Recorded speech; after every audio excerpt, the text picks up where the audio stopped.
ಪ್ರೀತಿಯ ದೇವಜನರೇ, ನಮ್ಮ ಕರ್ತನಾದ ಯೇಸು ಕ್ರಿಸ್ತನ ಅತ್ಯಧಿಕವಾದ ಕೃಪೆಯು ಸಮಾಧಾನವು ತಮಗೂ ತಮ್ಮ ಕುಟುಂಬದ ಪ್ರಿಯರೆಲ್ಲರಿಗೂ ಹೆಚ್ಚಾಗಿರಲಿ ಎಂಬುದಾಗಿ ನಾವು ನಿಮ್ಮನ್ನ ಈ ನೂತನ ತಿಂಗಳಿನಲ್ಲಿ ಹಾರೈಸ್ತಾ ಹೃದಯಂಗಮ ಮಾತೆನ್ನುವ ಈ ಮುಂಜಾನೆ ವಾಕ್ಯದ ಅಂತ ಸರಣಿಯಲ್ಲಿ ಈ ತಿಂಗಳು ನಾವು ಧ್ಯಾನಿಸುವಂತ ವಿಷಯ, ದೇವರು ನಮ್ಮ ಸಂಗಡ ಇದ್ದಾನೆ. ನಮ್ಮನ್ನ ಇಲ್ಲಿವರೆಗೂ ಪ್ರೋತ್ಸಾಹಿಸ್ತಾ, ಬೆಂಬಲಿಸ್ತಾ, ಉತ್ತೇಜಿಸ್ತಾ ಬರ್ತಿರುವಂತ ಪ್ರತಿಯೊಬ್ಬ ದೇವಜನರಿಗೆ ನಾವು ಕರ್ತನ ಹೆಸರಿನಲ್ಲಿ ನಮ್ಮ ಕೃತಜ್ಞತೆಗಳನ್ನ ಸಲ್ಲಿಸ್ತೇವೆ. ದಯಮಾಡಿ ವಾಕ್ಯವನ್ನು ಅನೇಕರು ಕೇಳುವಂತೆ ಇತರನ್ನ ಪ್ರೋತ್ಸಾಹಪಡಿಸ್ರಿ. ಇದನ್ನು ನಾವು ಧ್ಯಾನಿಸುವಂತ ದೇವರ ವಾಕ್ಯದ ಭಾಗ ಮತ್ತಾಯನ ಬರೆದ ಸುವಾರ್ತೆ 1ನೇ ಅಧ್ಯಾಯ 23ನೇ ವಚನ. ಮತ್ತಾಯ 1ನೇ ಅಧ್ಯಾಯ 23ನೇ ವಚನ. ವಾಕ್ಯ ಹೀಗೆ ಹೇಳ್ತದೆ: ಈಗೋ ಒಬ್ಬ ಕನ್ನಿಕೆಯು ಗರ್ಭಿಣಿಯಾಗಿ ಮಗನನ್ನು ಹಡೆಯುವಳು, ಆತನಿಗೆ ಇಮ್ಮಾನುವೇಲ್ ಎಂದು ಹೆಸರಿಡುವರು ಎಂಬುದು. ದೇವರು ನಮ್ಮ ಕೂಡ ಇದ್ದಾನೆಂದು ಈ ಹೆಸರಿನ ಅರ್ಥ. ಈ ವಾಕ್ಯವನ್ನು ನಾವು ಗ್ರಹಿಸೋಕೆ ಶಕ್ತರಾಗುವಂತೆ ದೇವರು ತಾನೇ ತನ್ನ ಆತ್ಮನ ಮೂಲಕ ನಮಗೆ ತನ್ನ ವಿಶೇಷವಾದ ಗ್ರಹಿಕೆಯನ್ನು ಒದಗಿಸಲಿ. ಕರ್ತನಲ್ಲಿ ಪ್ರೀತಿಯುಳ್ಳ ದೇವಜನರೇ, ಇಲ್ಲಿ ದೇವರು ತನ್ನನ್ನು ನಮಗೆ ಹೀಗೆ ಪ್ರಕಟಿಸಿಕೊಂಡಿದ್ದಾನೆ, ಇಮ್ಯಾನುವೇಲ್ ಎಂಬುದಾಗಿ. ಇಮ್ಯಾನುವೇಲ್ ದೇವರು, ಇದರ ಅರ್ಥ ಇಲ್ಲಿ ಕೊಡಲ್ಪಟ್ಟದೆ ದೇವರು ನಮ್ಮ ಕೂಡ ಇದ್ದಾನೆ. ಇಲ್ಲಿ ಇದರ ಉಲ್ಲೇಖವನ್ನು ನಾವು ಯೆಶಾಯನ ಪ್ರವಾದನೆ ಗ್ರಂಥ 7ನೇ ಅಧ್ಯಾಯದ 14ನೇ ವಚನದಲ್ಲಿ ನೋಡಬಹುದು. ಅಲ್ಲಿ ದೇವರು ಅರಸನಾದ ಆಹಾಜನೊಂದಿಗೆ ಮಾತನಾಡ್ತಿದ್ದಾನೆ. ಪ್ರವಾದಿಯಾದ ಯೆಶಾಯನ ಮುಖಾಂತರ ದೇವರು ಮಾತನಾಡ್ತಾನೆ. ಅಲ್ಲಿ ಒಂದು ರಾಜಕೀಯ ಬೆಳವಣಿಗೆ, ರಾಜಕೀಯ ಸನ್ನಿವೇಶ, ಅದರ ನಡುವೆ ದೇವರು ತೋರಿಸುವಂತ ಒಂದು ಪ್ರಾಮುಖ್ಯವಾದ ಗುರುತು ಏನೆಂಬುದನ್ನ ದೇವರು ಸೂಚಿಸುವಾಗ, ಆ ಮೇಳಲೋಕದ ಎತ್ತರಕ್ಕೂ, ಅಂದ್ರೆ ಆಕಾಶದ ಎತ್ತರಕ್ಕೂ ಪಾತಾಳದ ಆಳಕ್ಕೂ ಒಂದು ಗುರುತನ್ನ ಕೊಡ್ಲಿಕ್ಕೆ ದೇವರು ಸಿದ್ಧನಾಗಿ ಅದನ್ನೇನಾದ್ರೂ ಕೇಳು ಎಂಬುದಾಗಿ ಅರಸನ ಮುಂದೆ ಇಟ್ಟಾಗ, ಅರಸನು ದೇವರನ್ನ ಪರೀಕ್ಷಿಸದೆ, ಆತನು ಪರೀಕ್ಷಿಸುತ್ತಿಲ್ಲ, ಕೇಳುವುದಿಲ್ಲ ಎಂಬುದಾಗಿ ಹೇಳುವಾಗ ದೇವರೇ ಒಂದು ಗುರುತನ್ನ ಸೂಚಿಸ್ತಾನೆ. ಅದು ಒಬ್ಬ ಕನ್ನಿಕೆ, ಒಂದು ಗಂಡು ಮಗುವನ್ನ ಆಕೆ ಹಡಿತಾಳೆ. ಆತನಿಗೆ ಇಮ್ಯಾನುವೇಲ್ ಎಂಬುದಾಗಿ ಹೆಸರಿಡುವರು ಎಂಬುದಾಗಿ, ಅಥವಾ ಹೆಸರಿಡ್ತಾರೆ ಎಂಬಂತ ಒಂದು ಮಾತು ಅಲ್ಲಿ ದೇವರಿಂದ ಹೇಳಲ್ಪಡ್ತದೆ. ಇಲ್ಲಿ ಬಹಳ ಶ್ರೇಷ್ಠವಾದ ಒಂದು ವಿಷಯ, ದೇವರು ಭೂಮಿಗೆ ಮನುಷ್ಯನಾಗಿ ಕಾಣಿಸಿಕೊಳ್ಳುವಾಗ ಆತನ ಜನನ, ಅದು ಪರಿಶುದ್ಧವಾದ ಜನನ. ಹಾಗಾಗಿ ಆತನು ಕನ್ಯೆಯಲ್ಲಿ ಹುಟ್ಟಿ ಆತನು ಬರ್ತಾನೆ. ಬಹಳ ಒಂದು ವಿಶೇಷವಾದ ವಿಷಯ ಇದಾಗ್ತದೆ. ನಂತರದಲ್ಲಿ ಇಲ್ಲಿ ನಾವು ಗಮನಿಸತಕ್ಕ ವಿಷಯ, ಆ ಮಗುವಿಗೆ ಒಂದು ಹೆಸರನ್ನ ದೇವರೇ ಸೂಚಿಸ್ತಾನೆ. ಆ ಮಗು ಇರುವಲ್ಲಿ ಅದರ ಅರ್ಥ ದೇವರು ನಮ್ಮ ಕೂಡ ಇದ್ದಾನೆ. ಈ ಮಾತಿನ ಅರ್ಥವನ್ನ ನಾವು ಹೇಗೆ ಗ್ರಹಿಸಬೇಕೆನ್ನುವಂಥದ್ದು ನಿಜವಾಗಲೂ ಕೆಲವೊಮ್ಮೆ ನಮಗೆ ಅಷ್ಟು ಸುಲಭ ಅನಿಸುವುದಿಲ್ಲ. ದೇವರು ನಮ್ಮ ಕೂಡ ಇದ್ದಾನೆ. ಪ್ರಿಯರೇ, ಯಾವುದಾದ್ರೂ ಒಂದು ಹೋರಾಟಗಳು, ಸವಾಲುಗಳು ಇರುವಾಗ ನಮಗೆ ಯಾರಾದ್ರೂ ನಮ್ಮ ಜೊತೆ ಇದ್ದರೆ ಚೆನ್ನಾಗಿತ್ತೆಂಬುದಾಗಿ ಹೆಚ್ಚು ಕಡಿಮೆ ಪ್ರತಿಯೊಬ್ಬರ ಮನಸ್ಸು ಬಯಸ್ತದೆ. ಯಾರಾದ್ರೂ ನನ್ನನ್ನು ಇಲ್ಲಿ ಬೆಂಬಲಿಸಿದರೆ, ಅಥವಾ ಈ ದಿನ ಯಾರಾದ್ರೂ ನನ್ನ ಜೊತೆ ಇದ್ದಿದ್ದರೆ, ಯಾರಾದ್ರೂ ನನಗೆ ಸಹಾಯ ಮಾಡಿದ್ದಾರೆ, ಇಂಥವ್ರು ನನ್ನ ಜೊತೆ ಬಂದಿದ್ದಾರೆ, ಹೀಗೆ ನಮ್ಮ ಮನಸ್ಸು ಬಯಸ್ತದೆ, ಅಪೇಕ್ಷೆ ಪಡ್ತದೆ. ಕೆಲವೊಮ್ಮೆ ನಮ್ಮನ್ನು ಬೆಂಬಲಿಸುವವರು ಇಲ್ಲ ಎಂಬುದಾಗಿ ನಮ್ಮಲ್ಲಿ ಅನೇಕರು ನಾವು ನೊಂದುಕೊಳ್ತೇವೆ. ದೇವರು ಸಹ ತನಗೆ ಯಾರ ಬೆಂಬಲ ಸಿಗದಿದ್ದಾಗ ಆತನು ನೊಂದುಕೊಂಡ ವಚನಗಳಿದೆ. ಆದ್ರೆ ದೇವರು ಮನುಷ್ಯರಾದ ನಮ್ಮ ನೋಡುವಾಗ ನಮ್ಮಲ್ಲಿ ಬಹುತೇಕ ಜನರೆಲ್ಲರೂ ಏಕಾಂಗಿಯಾಗಿರುವುದನ್ನು ಆತನು ಚೆನ್ನಾಗಿ ಬಲ್ಲ. ಕಾರಣ ನಾವೇ ದೇವರಿಗೆ ವಿರುದ್ಧವಾಗಿ ತಪ್ಪೆಸಗಿರುವುದರಿಂದ, ನಾವೇ ದೇವರಿಂದ ದೂರ ಇರುವುದನ್ನ ಆತನು ಚೆನ್ನಾಗಿ ಬಲ್ಲ. ನಮ್ಮ ಒಂಟಿತನವನ್ನ ದೇವರು ಚೆನ್ನಾಗಿ ಬಲ್ಲವನಾಗಿದ್ದಾನೆ. ಯೇಸು ಕ್ರಿಸ್ತನು ಈ ಭೂಮಿಯಲ್ಲಿ ತನ್ನ ಸೇವೆಯನ್ನ ಮುಗಿಸಿ ಈಗ ಆತನು ಪರಲೋಕಕ್ಕೆ ಹೋಗೋದಕ್ಕೆ ಮೊದಲು ಆತನು ಸ್ಪಷ್ಟವಾಗಿ ಹೇಳ್ತಾನೆ, ನಾನು ನಿಮ್ಮನ್ನು ಅನಾಥರನ್ನಾಗಿ ಬಿಡುವುದಿಲ್ಲ ಎಂಬುದಾಗಿ ಆತನು ಹೇಳ್ತಾನೆ. ಕಾರಣ ಆತನಿಗೆ ಚೆನ್ನಾಗಿ ಗೊತ್ತು, ನಾವು ಒಬ್ಬರಾಗಿದ್ದರೂ ಅಥವಾ ಎಲ್ಲರೊಂದಿಗಿದ್ದರೂ ಹೇಗೋ ಒಂದು ವಿಧದಲ್ಲಿ ನಾವು ಒಬ್ಬಂಟಿಗರೇ. ನಮ್ಮ ದೇಶದ ಒಬ್ಬ ಹಿರಿಯ ದೇವರ ಸೇವಕರು ಡಾಕ್ಟರ್ ಡಿ.ಜಿ. ದಿನಕರ್ ಅವರು ಒಂದು ಸಂದೇಶದಲ್ಲಿ ಹೀಗೆ ಹೇಳ್ತಾರೆ: ಇಡೀ ಪ್ರಪಂಚದ ಅತಿ ಘೋರ ಸಮಸ್ಯೆ, ಅಥವಾ ಇಡೀ ಪ್ರಪಂಚದ ಒಬ್ಬೊಬ್ಬ ಮನುಷ್ಯನ ಅತಿ ಘೋರ ರೋಗ ಎನ್ನುವ ರೀತಿಯಲ್ಲಿ ಅದನ್ನ ಅವ್ರು ಬಣ್ಣಿಸ್ತಾರೆ, ಅದು ಒಂಟಿತನ ಎಂಬುದಾಗಿ ಹೇಳ್ತಾರೆ. ಒಂದು ಮನೆಯಲ್ಲೇ ಕುಟುಂಬದಲ್ಲಿಯೇ ಅನೇಕರು ಅಯ್ಯೋ ನನ್ನನ್ನು ಒಬ್ಬಂಟಿಗಾಗಿ ಮನೆಯಲ್ಲಿ ಬಿಟ್ಟು ಬಿಟ್ಟಿದ್ದಾರೆ ಎಂಬುದಾಗಿ ನೊಂದುಕೊಳ್ಳುವರು ಎಷ್ಟೋ ಜನ, ಎಷ್ಟೋ ತಂದೆ ತಾಯಿ, ಎಷ್ಟೋ ವಯಸ್ಸಾದ ತಂದೆ ತಾಯಿಗಳು. ಅಥವಾ ಮಕ್ಕಳು, ನಾನು ಒಂಟಿ ಎಂಬುದಾಗಿ ಭಾವಿಸುವಂತ ಮಕ್ಕಳು ಅದೆಷ್ಟು? ಹಾಗಾದ್ರೆ ಯಾರಾದ್ರೂ ಜೊತೆ ಬೇಕು. ಮೊನ್ನೆ ತಾನೇ, ಕಳೆದ ತಿಂಗಳು ತಾನೇ FIFA 2026 ವರ್ಲ್ಡ್ ಕಪ್ ಮ್ಯಾಚ್, ಅದರ ಒಂದು ಪಂದ್ಯಾವಳಿ ನಡೆಯಿತು. ಜಗತ್ತು ಅದನ್ನು ಕಣ್ತುಂಬಿಸಿಕೊಳ್ತು.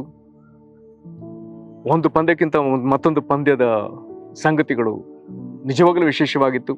ಕೊನೆಯ ಪಂದ್ಯ, ಫೈನಲ್ ಪಂದ್ಯ ಸ್ಪೇನ್ ಮತ್ತೆ ಅರ್ಜೆಂಟೀನಾ ನಡುವೆ ನಡೆಯಿತು. ಅದರಲ್ಲಿ ಅರ್ಜೆಂಟೀನಾದ ಒಬ್ಬ ಕ್ರೀಡಾಪಟು ಅಥವಾ ಆಟಗಾರ, ಆತನು ಎಸಗಿದ ಒಂದು ಪ್ರಮಾದದಿಂದ ಆತನಿಗೆ ಎರಡನೇ ಯೆಲ್ಲೋ ಕಾರ್ಡ್ ತೋರಿಸಲ್ಪಟ್ಟು ಆತನಿಗೆ ರೆಡ್ ಕಾರ್ಡ್ ಆಗಿ ಆತನು ಮೈದಾನದಿಂದ ಹೊರ ನಡಿಬೇಕಾಯ್ತು. ಈಗ ಕೊನೆಯ ಕ್ಷಣದ ಪಂದ್ಯ, ಸ್ಪೇನ್ ತೀವ್ರ ದಾಳಿಯಲ್ಲಿ ಅದು ನಿಂತದೆ. ಅವರು 11 ಮಂದಿ ಇದ್ದಾರೆ. ಅರ್ಜೆಂಟೈನಾ ಈಗ ಕೇವಲ 10 ಮಂದಿಯೊಂದಿಗೆ ಆಡ್ತಾ ಇದೆ. ಆ ಸಂದರ್ಭದಲ್ಲಿ ಎಕ್ಸ್ಟ್ರಾ ಟೈಮ್ನಲ್ಲಿ ಸ್ಪೇನ್ ಗೋಲ್ ಹೊಡಿತು, ವಿಶ್ವಕಪ್ ಅದು ಗೆಲ್ತು, ಇನ್ನೂ ಸಂಭ್ರಮಿಸ್ತಾ ಇದೆ. ಆದರೆ ಇನ್ನೊಂದು ಕಡೆ ವಿಶ್ಲೇಷಣೆ, ಅರ್ಜೆಂಟೀನಾಗ ಒಬ್ಬ ಕ್ರೀಡಾಪಟುವಿನ ಕೊರತೆ. ಸ್ಪೇನ್ ಕಡೆ 11 ಜನ ಆಡ್ತಿದ್ದಾರೆ, ಅರ್ಜೆಂಟೀನಾ ಕಡೆ 10 ಜನ ಆಡ್ತಿದ್ದಾರೆ.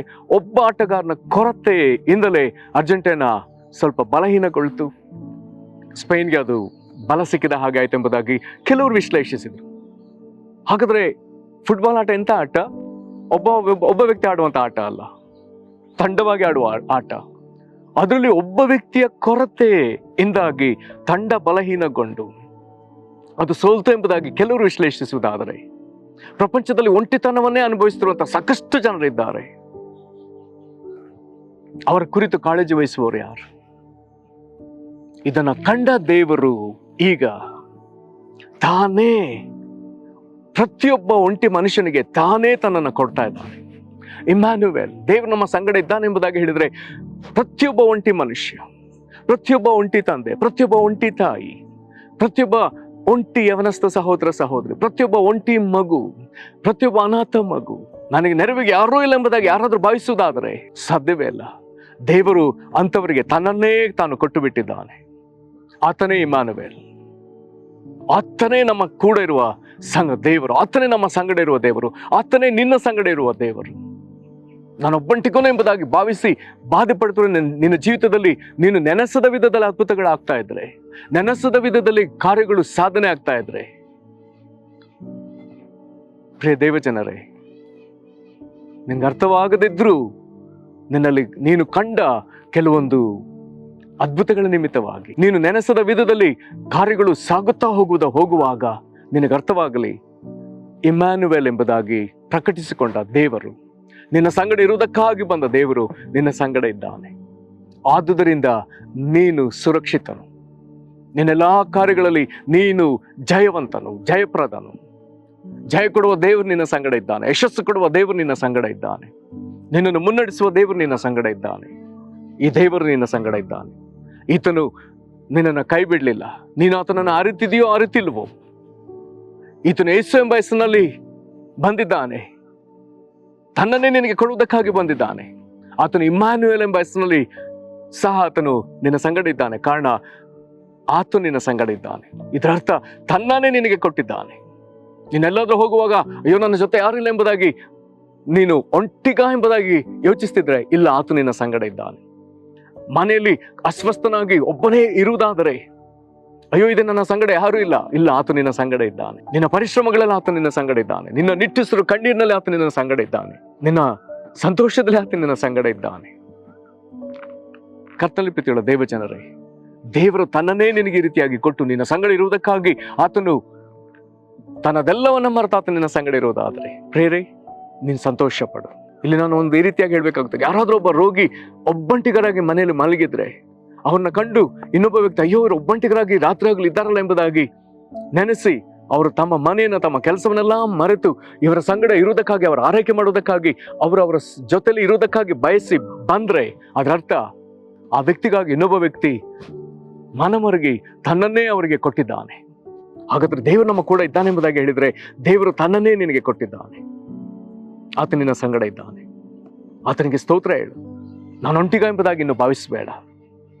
ಇಮ್ಯಾನ್ಯುಯಲ್, ಯೇಸು ಇಮ್ಯಾನ್ಯುಯಲ್ನಾಗಿ ನನ್ನ ಸಂಗಡ ಇದ್ದಾನೆಂಬುದಾಗಿ ಸಂತೋಷ ಪಡು. ಪ್ರಾರ್ಥನೆ ಮಾಡೋಣ. ಮಹಾಕೃಪೆಯ ಪರಲೋಕ ತಂದೆ, ದೇವಾದಿದೇವನೇ, ನೀನು ಈ ಲೋಕಕ್ಕೆ ಮನುಷ್ಯನಾಗಿ ಬಂದಿ. ದೇವರೇ, ನಿನ್ನ ಮಗನನ್ನು ಈ ಲೋಕಕ್ಕೆ ನೀನು ಯೇಸುವಿನಲ್ಲಿ ಕಳಿಸಿದ್ರು, ನೀನು ಆತನನ್ನ ನಮಗೆ ಇಮ್ಯಾನ್ಯುಯಲನಾಗಿ ಪ್ರಕಟಿಸಿದಿ. ಯೇಸು ಕ್ರಿಸ್ತನ ಪ್ರಸನ್ನತೆ, ಯೇಸು ಕ್ರಿಸ್ತನ ಪ್ರಸನ್ನತೆ ನಮಗೆ ಅದು ಇಮ್ಯಾನ್ಯುಯಲ್ ಪ್ರಸನ್ನತೆ ಆಗಿರುವುದಕ್ಕಾಗಿ ಸ್ತೋತ್ರ. ದೇವರೇ, ಕರ್ತನೆ, ನೀನು ನಮ್ಮ ಸಂಗಡ ಇರುವುದಕ್ಕಾಗಿ ನಿನಗೆ ಸ್ತೋತ್ರ. ಅಪ್ಪ, ನಮ್ಮ ಸಂಗಡ ಇರುವುದಕ್ಕಾಗಿ ದೇವಾದಿ ದೇವನೇ, ನೀನು ನಿನ್ನನ್ನೇ ನಮಗೆ ಕೊಟ್ಟು ಬಿಟ್ಟದಕ್ಕಾಗಿ ಸ್ತೋತ್ರ. ನಮ್ಮ ಪ್ರತಿ ಹೆಜ್ಜೆಯಲ್ಲೂ, ಪ್ರತಿ ಕ್ಷಣದಲ್ಲೂ, ಹಗಲು ರಾತ್ರಿ ಅನ್ನೋದು ಎಲ್ಲಾ ಪರಿಸ್ಥಿತಿಗಳಲ್ಲಿ ನೀ ನಮ್ಮ ಸಂಗಡ ಇರುವುದಕ್ಕಾಗಿ ನಾವು ನಿನಗೆ ಸ್ತೋತ್ರ ಸಲ್ಲಿಸ್ತೇವೆ. ಎಡಬಿಡದೆ ನಮ್ಮ ಸಂಗಡ ಇರುವ ದೇವರೇ ಸ್ತೋತ್ರ. ಕರ್ತನೆ, ಇದನ್ನು ಯಾರ್ಯಾರು ಒಂಟಿಗರೆಂಬುದಾಗಿ ಭಾವಿಸ್ತಿದ್ದಾರೋ ಕರ್ತನೆ, ಅವರಿನ್ನೂ ಹಾಗೆ ಭಾವಿಸದೆ, ಕರ್ತನಾದ ಯೇಸುವೆ, ನೀನು ಇಮ್ಯಾನ್ಯುಯಲನಾಗಿ ನೀನು ಅವರ ಕೂಡ ಇದ್ದಿ ಎಂಬುದನ್ನ ಅವರು ಗ್ರಹಿಸುವಂತೆ ಕರ್ತನೆ, ನೀನು ಅವರ ಸಂಗಡ ಇನ್ನೂ ಅಧಿಕವಾಗಿ ಪ್ರಕಟವಾಗಿ ಅವರ ಸಂಗಡ ಮಾತನಾಡು. ಅವನು ಆಧರಿಸಿ ಬಲಪಡಿಸು, ಅವರಿಗೆ ಅದ್ಭುತಗಳನ್ನ ಮಾಡು, ಅವನು ಗುಣಪಡಿಸು ಸ್ವಾಮಿ. ನಿನಗೆ ಮಹಿಮೆ ಆಗಲಿ. ನಿನ್ನ ಕರಗಳಿಗೆ ಒಪ್ಪಿಸಿಕೊಡ್ತೇವೆ. ಯೇಸು ಕ್ರಿಸ್ತನ ಹೆಸರಲ್ಲಿ ಬೇಡಿದ್ದೇವೆ ನಮ್ಮ ತಂದೆಯೇ, ಆಮೆನ್. ಕರ್ತನು ನಿಮ್ಮನ್ನು ಆಶೀರ್ವದಿಸಲಿ. ವಂದನೆಗಳು.